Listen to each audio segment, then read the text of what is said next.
Speaker তো কম বেশি সবাই চেনেন, কিন্তু স্পিকার কিভাবে কাজ করে এটা কি জানেন? স্পিকার হলো এমন একটি যন্ত্র যা তড়িৎ চুম্বকীয় তরঙ্গকে শব্দ তরঙ্গে রূপান্তরিত করে।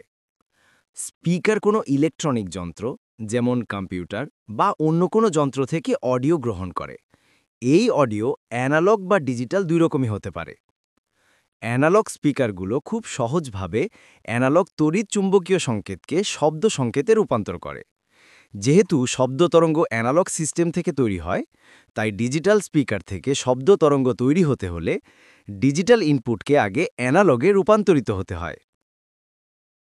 স্পিকার যদি খুলে দেখো, তবে এটির প্রধান তিনটি অংশ দেখতে পাবে। একটি হলো স্পিকারের পিছনে থাকা স্থায়ী চুম্বক।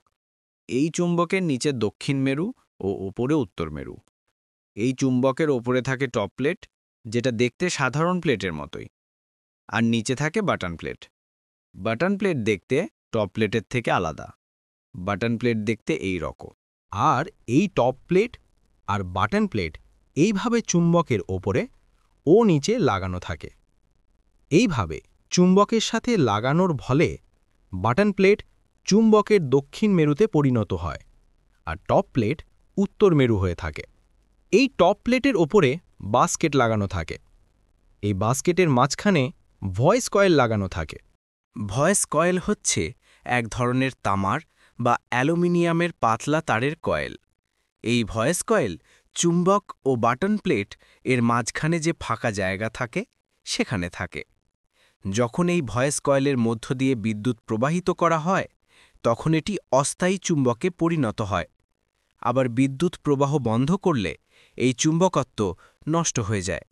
ভয়েস কয়েলের ওপরে থাকে স্পাইডার, আর এই স্পাইডারের ওপরে কোণ থাকে। এই কোণকে ডায়াফ্রাম বলে। এই ডায়াফ্রাম সাউন্ড তৈরি করে। এই ডায়াফ্রামের মাঝখানে ড্রাস্ট ক্যাপ থাকে। এই ড্রাস্ট ক্যাপ ভয়েস কয়েলে ধুলাবালি হতে রক্ষা করে।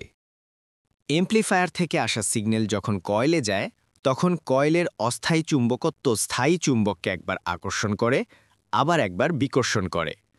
এই আকর্ষণ বিকর্ষণের ফলে ভয়েস কয়েলটি সিগন্যালের ফ্রিকোয়েন্সি অনুযায়ী অত্যন্ত দ্রুত গতিতে সামনে পিছনে কম্পিত হতে থাকে। এই কম্পন সরাসরি ডায়াফ্রামকে নড়িয়ে দেয়, যা পার্শ্ববর্তী বায়ুতে একই ফ্রিকোয়েন্সির চাপ তরঙ্গ বা প্রেশার ওয়েভ তৈরি করে, এবং এই চাপ তরঙ্গই আমাদের কানে এসে শব্দ হিসেবে পৌঁছায়। ভিডিওটি ভালো লাগলে লাইক, কমেন্ট আর হ্যাঁ, বন্ধুদের শেয়ার করতে ভুলবেন না। দেখা হবে পরের ভিডিওতে। ধন্যবাদ।